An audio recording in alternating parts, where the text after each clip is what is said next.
पुणे, सोलापूर आणि अहिल्यानगर जिल्ह्याला वरदायिनी ठरलेले हे उजनी धरण. उजनी धरणाच्या अनेक समस्या आहेत आणि त्याचे फायदे सुद्धा आहेत. पण उजनी धरण हे आज जरी वरदान असलं तरी उद्या शाप ठरेल की काय, अशी शंका येथील शेतकऱ्यांच्या मनामध्ये येऊ लागली. आज आपण याच विषयावरती न्यूज 18 लोकमतमध्ये एक फोकस करणार आहोत. आपल्याबरोबर या उजनी धरणावरती अभ्यास करणारे अभ्यासक आहेत, शेतकरी आहेत आणि जलतज्ञ सुद्धा आहेत. आपण त्यांच्याकडून आज अगदी सखोल मुद्द्यावरती चर्चा करणार आहोत, की उजनी नेमकं किती फायद्याचं आणि किती तोट्याचं झालं. उजनीच्या पाण्याची समस्या अनेक आहेत. उजनीचं पाणी नदी पात्रातून सोडणं योग्य की अयोग्य या विषयावरती सुद्धा आपण चर्चा करणार आहोत. आपल्याबरोबर मान्यवर मंडळी आहेत. आपल्याबरोबर शेतकरी आहेत, प्राध्यापक आहेत, जलतज्ञ आहेत आणि रयत क्रांती संघटनेचे प्रदेशाध्यक्ष सुद्धा आहेत. आपण सुरुवातीला जाणून घेऊया, की या इंदापूर तालुक्यातील शेतकरी, प्रगतशील शेतकरी आणि ज्यांचं उजनी धरणाच्या संपादित क्षेत्रामध्ये मोठं क्षेत्र गेलंय. अंकुश पाडुळे साहेब आहेत आपल्याबरोबर. काय सांगाल साहेब, की उजनी हे काय नेमकं तुमचं मत आहे? उजनी धरण होताना जवळपास आता सरांनी सांगितलं की पुणे, सोलापूर आणि नगर जिल्ह्यातील अहिल्यानगर जिल्ह्यातील 81 गावाचं पुनर्वसन केलं गेलं. त्याच्यामध्ये 29,000 हेक्टर जमीन संपादन केली गेली. 81 गावं विस्थापित झाली. त्यावेळेची परिस्थिती पाहिली तर त्या लोकांचं व्यवस्थापन व्हायला पाहिलं होतं किंवा त्यांचं पुनर्वसन व्हायला पाहिलं होतं, ते अद्यापपर्यंत काही व्यवस्थित केलं गेलं नाही. काही लोकांच्या समस्या तशाच राहिल्या. ते प्रश्न आता शासन दुर्लक्षित करतं आणि त्या लोकांना न्याय कधी मिळणार हा प्रश्न निर्माण झाला एक खरा. दुसरा प्रश्न असा आहे की उजनी हे वरदायिनी ठरलं, परंतु आज भविष्यामध्ये आम्हाला असं शंका भीती वाटते की उजनी वरदायिनी ऐवजी या पाण्याचा वापर जास्त पुढे जर केला गेला तर हे शाप ठरेल की काय. कारण जगामध्ये सर्वात मोठं जर गटार कुठलं असेल तर उजनी धरण हे आहे असं आमचं मत व्हायला लागलेलं. पाण्याच्या कडेला जर गेलं साधं तर ते अंगात सगळं खास सुटते आणि हेच पाणी जवळपास 1 ते 1.5 कोटी लोक पितात. हेच पाणी त्यांना पाजलं जातं. याच्यामुळं इंदापूर तालुक्यामध्ये प्रत्येक गावामधून 5-10 कुटुंब कॅन्सरचे निदर्शनास येत आहेत. आणि ह्याला केवळ हे उजनी जलाशयाचं पाणी, याच्यामध्ये अनेक जिल्ह्यामधून, अनेक MIDC मधून जे किंवा घरगुती पाणी जे असेल सांडपाणी ते ह्याच्यामधून येतं. 2 वर्षातनं पाणी ह्यातनं डिस्चार्ज किती होतं? फार कमी प्रमाणात होतं. येणारी जी घाण आहे, केमिकल आहे, ते सगळं ह्या उजनीमध्ये साठवलं जातं. त्यामुळे पाणी हे नासलेलं आहे आणि हे नासलेलं पाणी जी वरदायिनी होती उजनी, ती शाप ठरेल की काय अशी भीती निर्माण व्हायला लागलेली आहे. आणि याच्यामधून भविष्यामध्ये शासन याच्याकडे दुर्लक्ष करत असं आमचं मत आहे. ज्या पिण्याच्या पाण्याच्या योजना आहेत त्या जरी बऱ्याचशा योजना हे उजनीमध्ये डायरेक्ट केलेल्या आहेत. दाखवतात फिल्टर आम्ही करतो, प्रत्यक्षात फिल्टरला ते पाणी डायरेक्ट त्या जॅकवेल मध्ये घेतलं जातं आणि तेच पाणी शहराला फिल्टर करून पाजलं जातं. याच्यातलं विष कमी होतं का नाही हा खरा प्रश्न आहे. याच्यातले विषाणू मारतात, कसे मारणार तुम्ही? हे जोपर्यंत शासनाच्या लक्षात येत नाही आणि प्रत्येक गाव, ज्या पंजाबमध्ये अशी काही गावं आहेत की तिथं पेस्टिसाइडमुळं कॅन्सरयुक्त गावं झालेली आहेत, तशीच परिस्थिती या उजनीमुळे, उजनीच्या पट्ट्यामध्ये, मग सोलापूर जिल्हा असेल, पुणे असेल किंवा अहिल्यानगर जिल्हा असेल, या जिल्ह्यामध्ये ही अशीच परिस्थिती भविष्यामध्ये निर्माण होईल. आणि ही खरा धोका या उजनीच्या पाण्यामुळे निर्माण झालेला आहे असं आमचं मत आहे. याच्याकडे शासनाने लक्ष द्यावं. याला काय करायचं? आता जलतज्ञ इथं आहेत पाटील, ते आपल्याला या संदर्भात माहिती सांगतीलच, परंतु शासनाने याच्यामध्ये कसा प्रकारे भाग घ्यावा आणि काय केलं पाहिजे ह्याच्यावर ते जलतज्ञांशी अभ्यास करून त्याच्यावरती उपाययोजना कराव्यात अशी आमची या धरणग्रस्त म्हणून, या जलाशयाचा एक विस्थापित म्हणून आमची मागणी आहे. खरं तर उजनी धरणाच्या इतिहासामध्ये मे महिन्यामध्ये कधीच मायनस मधून बाहेर आलं नाही. आपल्याबरोबर धरणग्रस्त कृती समितीचे अध्यक्ष प्राध्यापक भंडगर सर आहेत. काय सांगाल सर? कधीच उजनी धरण इतक्या लवकर मायनस मधून बाहेर आलं नाही. ह्यावेळी 100% भरलंय आणि आता 102 कडे आज आहे. कसं पाण्याचं नियोजन असावं, काय वाटतं तुम्हाला? उजनी धरणाची प्रशासकीय मान्यता 1964 ला झाली आणि 6 मार्च 1966 ला प्रत्यक्षामध्ये स्वर्गीय यशवंतरावजी चव्हाण तत्कालीन संरक्षण मंत्री यांच्या हस्ते त्याचं भूमिपूजन झालं. आणि 77 साली 28 सप्टेंबर 1977 ला कॅनॉलमधनं पहिल्यांदा पाणी गेलं. हिथून पुढच्या कालावधीमध्ये विचार केला तर आजपर्यंत जवळजवळ 45-46 वर्ष होऊन गेली. 46 वर्षामध्ये मे महिन्यामध्ये कधी धरण भरलं नाही. मे महिन्यामध्ये 50% पार केलं ह्या वर्षी, तसं निसर्गाचा पाऊस सुरुवातीला झाला म्हणून. परंतु हे झालं एक ह्या वर्षीचं चित्र. परंतु दरवर्षीचं चित्र वेगळं असतं. त्याच्या पाठीमागचं वर्ष बघितलं तर आपण खूप त्रास सहन केला. जलाशय काठावरच्या लोकांनी केला, लाभ क्षेत्रातील लोकांनी केला, किंवा जेवढे म्हणून या उजनीच्या पाण्यावर अवलंबून आहेत त्या सर्वांना त्याचा खूप त्रास झाला. दुर्भिक्ष होतं आणि त्यामुळं पाणी कमी उजनीतलं झालं.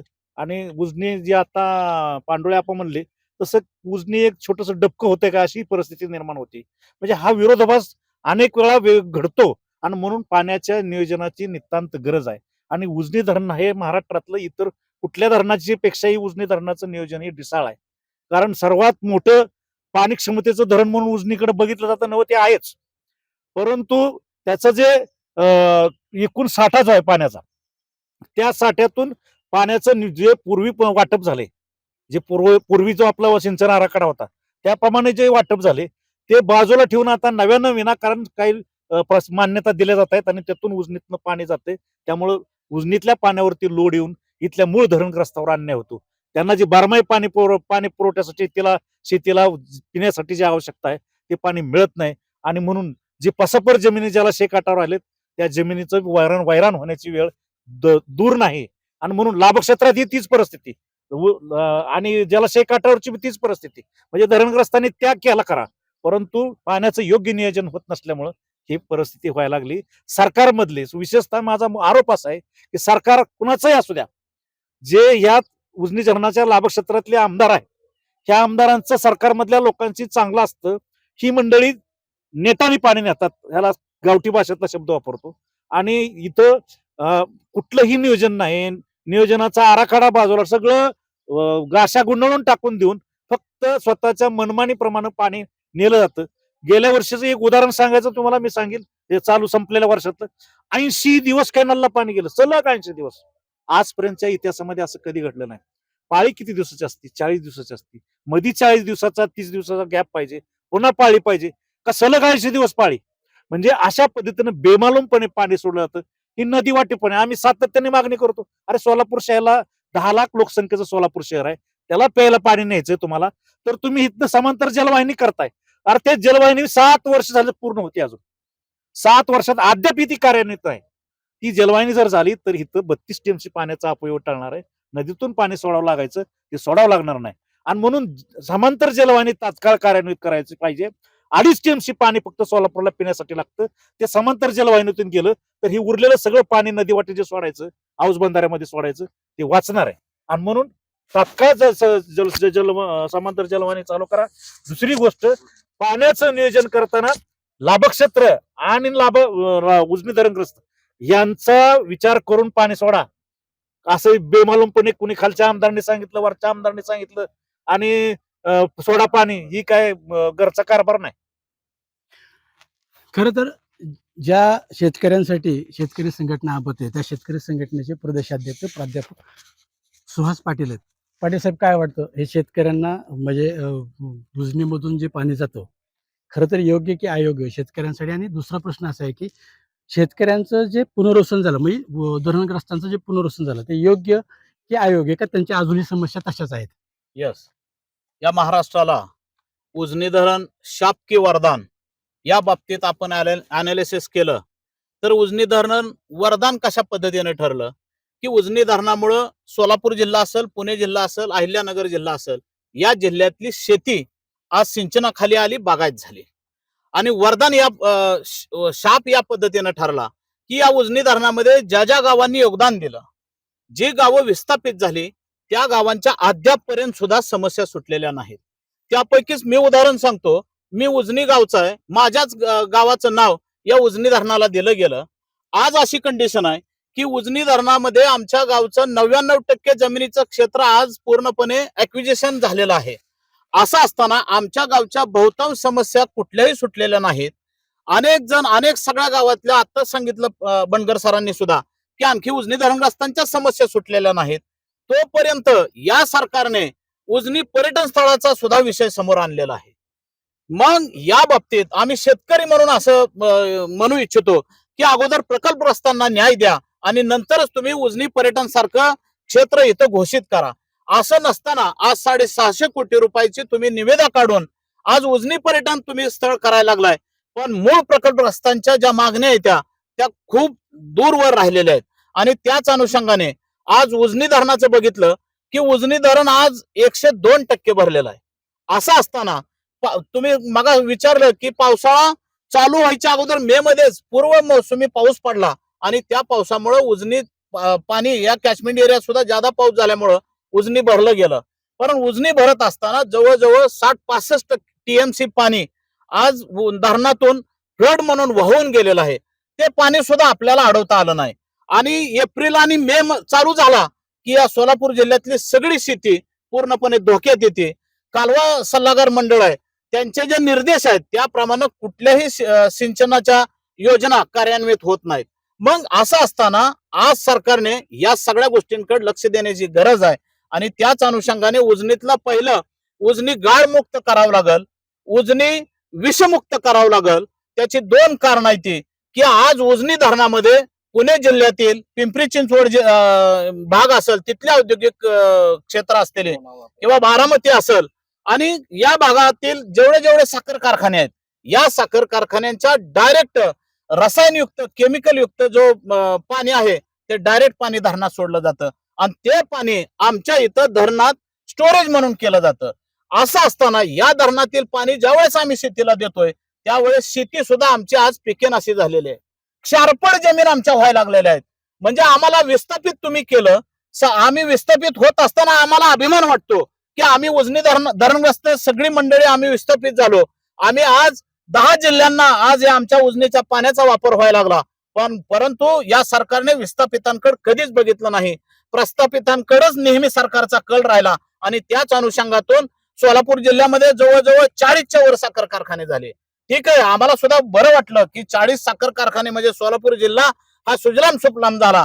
परंतु सुजलाम सुफलाम होत असताना या उजनीच्या पाण्यामुळं गेल्या 5 वर्षातलं जर आपण उजनीच्या ऊसाची टक्केवारी आणि पिकाचं जर अनालिसिस केलं तर आज पिकं आमची पूर्णपणे धोक्यात आलेले आहेत, जमिनी आमच्या धोक्यात आलेल्या आहेत. मग क्षारपड जमिनी आणि त्या पिकाला सुद्धा पूर्णपणे रसायनयुक्त पाणी आज मिळाल्यामुळं पिकाची उत्पादकता आमच्याकडे आज कमी झालेली आहे. याकडे सुद्धा सरकारने आवर्जून लक्ष दिलं पाहिजे आणि यासाठीच पुढे भविष्यात सगळे उजनी प्रकल्पग्रस्त जी सगळी मंडळे यांना आम्ही बरोबर घेऊन 2च विषयावर आम्ही पुढे काम करणार आहे आणि एक दिंडी सुद्धा आज आम्हाला काढायच्या विचारात आहोत. आम्ही त्या संदर्भात बैठक घेत आहोत की उजनी धरण पहिल्यांदा गाळमुक्त करा आणि उजनी धरण हे विषमुक्त पण झालं पाहिजे.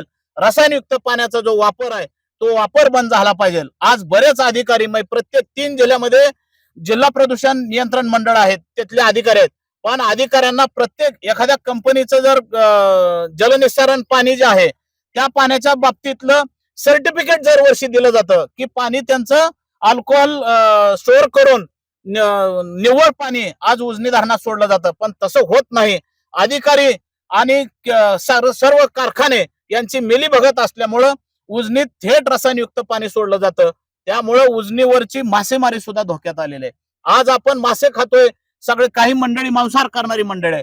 आज उजनी धरणात जर बघितलं तर पण एकच चिलाबी जातीचा मासा तेवढा जिवंत राहिलाय. नाहीतर बाकीचे मरळ असेल, वांब असेल किंवा आणखी वेगवेगळ्या जातींचे मासे पहिले मासे असायचे आणि ते सुद्धा चवीला चांगले लागायचे. पण आज फक्त चिलाबी जातीचा मासा आहे. चिलाबी जातीच्या माशाचं जर वैशिष्ट्य बघितलं तर ती चिलाबी जातीचा मासा या धरणातले जी घाण आहे तो खाऊन त्याच्यावर जगतो. म्हणजे जलचर प्राणी सुद्धा आज धोक्यात आलेले आहेत. म्हणून वन्यजीव सृष्टी आणि जर जलसंपदा जर आपल्याला सांभाळायची असेल तर उजनी ही केमिकल मुक्त केली पाहिजे आणि उजनी धरणामध्ये जो साचलेला गाळ आहे तो सुद्धा कमी करणं आज काळाची गरज आहे. हे आम्हाला आवर्जून सांगावंसं वाटतं. खरं तर उजनीच्या सुरुवातीच्या काळामध्ये उजनीचं पाणी हे पिण्यासारखं काचेसारखं होतं. जे पाणी आज पिण्यासारखं सुद्धा राहिलं नाही ते उद्या भविष्यामध्ये शेतीसाठी सुद्धा योग्य राहणार नाही. ह्याच्यासाठी आपण आता खास चर्चा करणार आहोत ते जलतज्ञ अनिल पाटील साहेब. काय सांगताल पाटील साहेब, उजनीचं पाणी खरोखरच किती दूषित आणि किती विषयुक्त झालंय, कसं सांगाल? उजनी धरणाच्या वरच्या बाजूला 2 महानगरपालिका आहे. 12 नगरपालिका, 10 नगरपालिका आणि 2 नगरपंचायत, नदीच्या काठावर 194 गाव आहेत आणि उजनीच्या सबमर्जन्समध्ये ज्या ठिकाणी पाणी साठा आहे त्याच्या आजूबाजूला प्रचंड बागायती शेती आहे.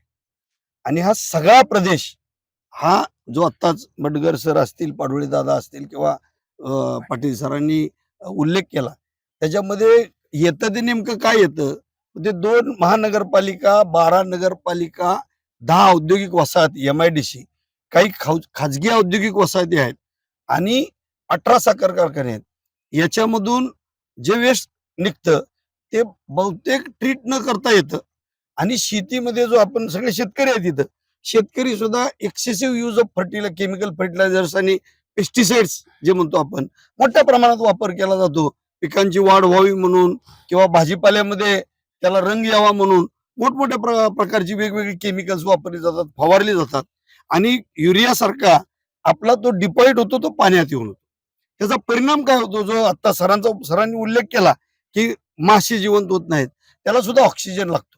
आपल्या उजनीच्या पाण्याचं जर आपण अनालिसिस केलं तर आपल्याला असं दिसतं की त्याच्यामध्ये डिझॉल्व्ड ऑक्सिजनचं प्रमाण हे 0पर्यंत गेलेलं आहे आणि ज्यावेळेला पाण्यातला डिझॉल्व्ड ऑक्सिजन संपतो त्यावेळेला ते पाणी निरुपयोगी होतं.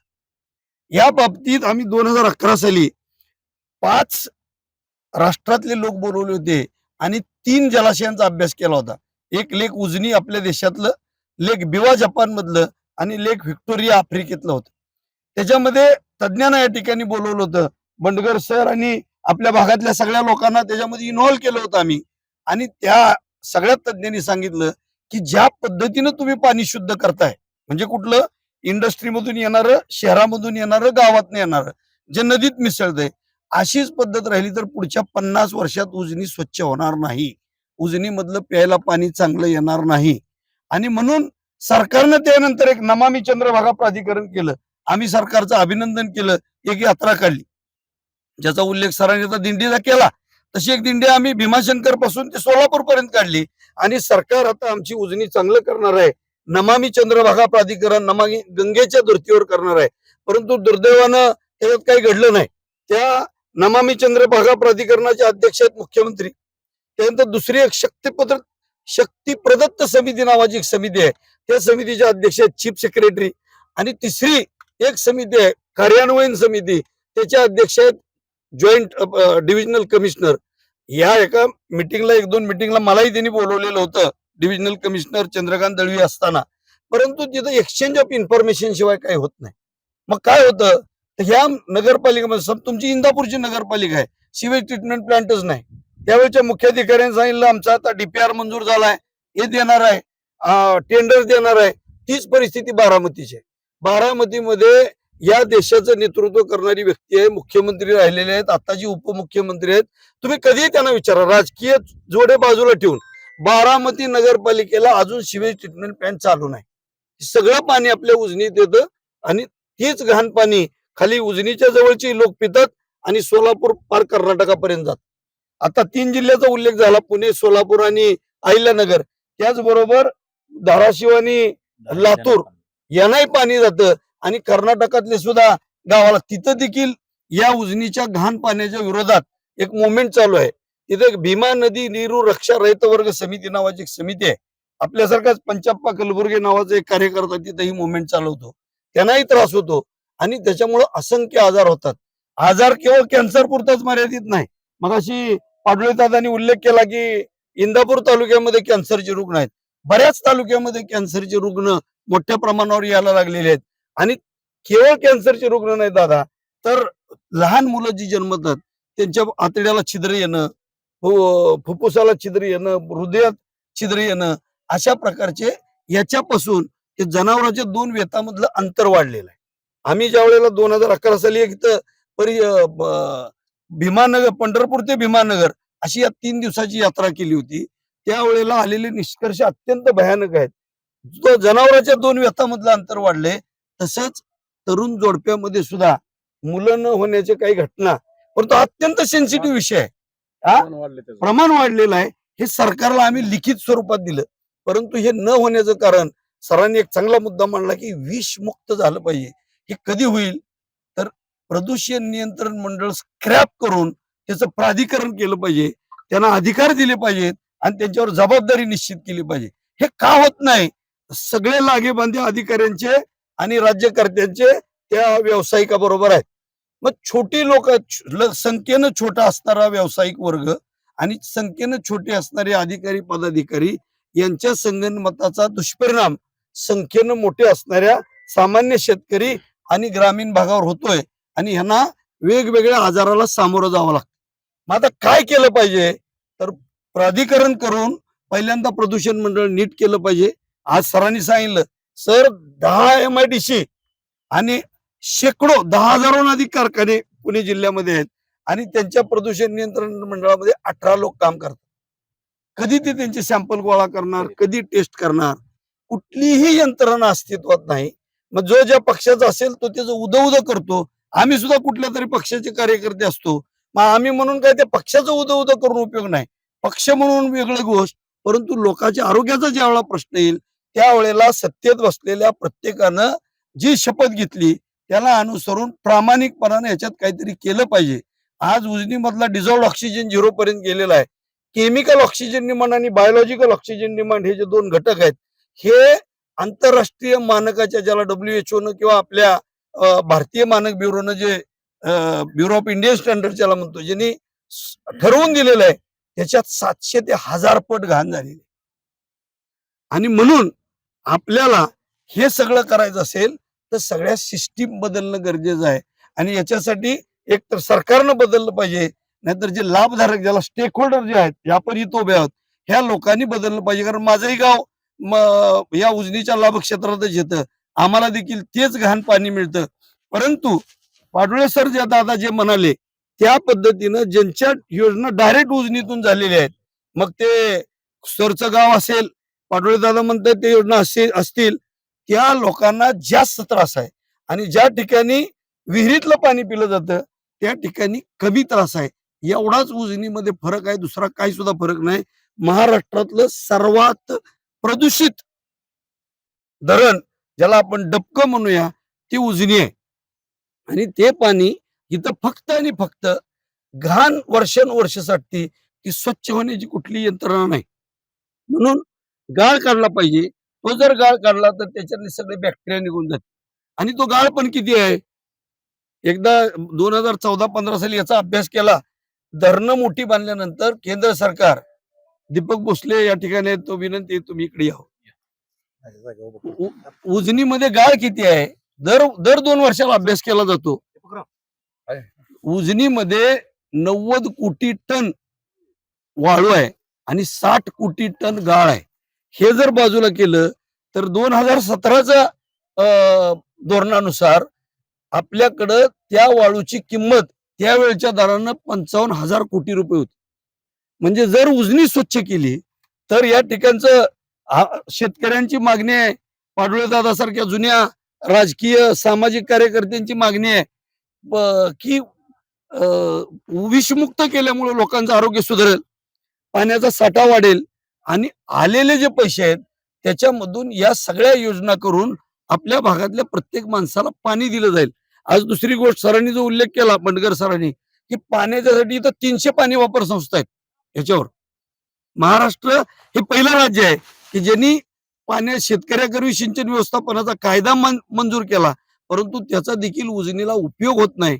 या सगळ्या गोष्टीचा अभ्यास करण्यासाठी सरकारनं सकारात्मक बघण्याची गरज आहे.